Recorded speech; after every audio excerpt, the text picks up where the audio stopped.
And last time you were here, you kind of gave us a nice soundbite saying that one day you'd be bigger than Conor. You know, obviously, moving forward, if you win the 135-pound title, how plausible is it for you to move up to 145? And what do you think about the fact that this two-belt conversation has become a part of most championship conversations? Yeah, I mean, it's great. People are trying to go out there and win a couple of titles, you know, be a two-time, you know. Hats off to Conor McGregor. That's amazing, amazing feat, you know, to be able to do that, bounce back from weight class and go out there and, you know, not only win the fight but knock him out. You know, he's an amazing fighter. He's one of a kind. But yeah, I mean, like I said, there's a lot of bodies to dispose of at 135 pounds, and I'm going to stay in my weight class and, you know, and dispose of them, and then think about going up if there's a future fight that's interests me with whoever the champion is, 145 pounds, or whatever the super fight is, more money fight. But like I said, I love fighting, and there's a lot of people in my division that I have to defeat before even thinking about super fights or jumping around in divisions. You could weigh in at 145 right now? 145 right now, yeah. Yeah. You had mentioned that, what you said 146 for walking this morning. A lot of guys, there's that culture that you want to cut as much weight and try to be just a physically bigger person in the cage, but you don't really go by that. Why do you feel that way? I've always, you know, I have the strength, I have the speed. You know, at either weight class I fight 45 or 35. I've always been strong. So I don't believe that fighting out of your weight class gives you that big of an advantage. Like we said earlier, you're not going to, so if you fight someone on the street, you're not going to ask them what their weight is before you fight them. I think that's, you know, obviously weight classes are needed to be, but you to cut 20 pounds, 15, 20 pounds is quite ridiculous to me to fight, you know, to be the bigger, stronger, faster fighter. Sometimes it works, sometimes it doesn't, you know. Look at Pettis, you know, he didn't make weight and ended up, you know, losing his fight, so maybe he needs to go back up to 55 and figure out some things. But I think everyone's trying to figure out this and what's the next best things for them, and I think it's trial and error. But I have my body down, my weight down, my routine, my training, my eating habits, really my lifestyle as a martial artist, have it down, and that's why you see so much success. Like I stated earlier, structure, routine.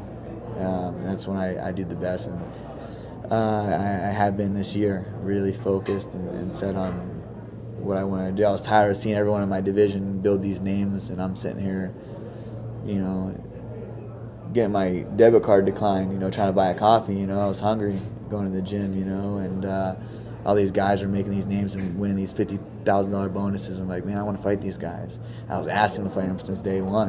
And finally got my, you know, they gave me the opportunity. It's like, you know, they give you the opportunity, you got to go out there and perform. So just hungry, focused, and motivated.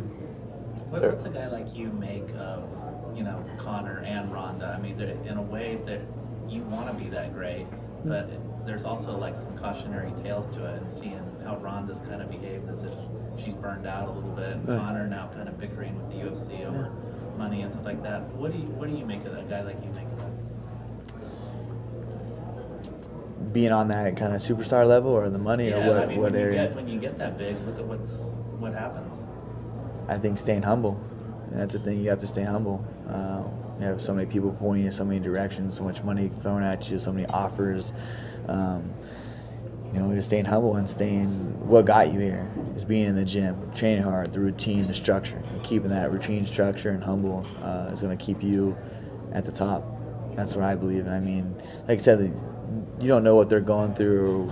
So many people pulling and pushing them in each way, each direction. But for me, I have a very strong group of people that care about me and love me, that's going to know if I get out of line or I'm doing something I shouldn't do, they're going to, you know, make sure I'm staying in line, stay focused. So I'm very thankful for that. So just staying humble, I guess, you know, and staying to remember what got you here, what opened up all these doors, and that's fighting. That's being in the gym, training your ass off, you know, dedicating your lifestyle to this, and you know, and doing that. I think sometimes if you really get burnt out of it, is it really your passion? You know, are you really doing it for the right reasons at that time when you get so big or you defend the title? I've always been hungry. Fighting is something that I've always loved.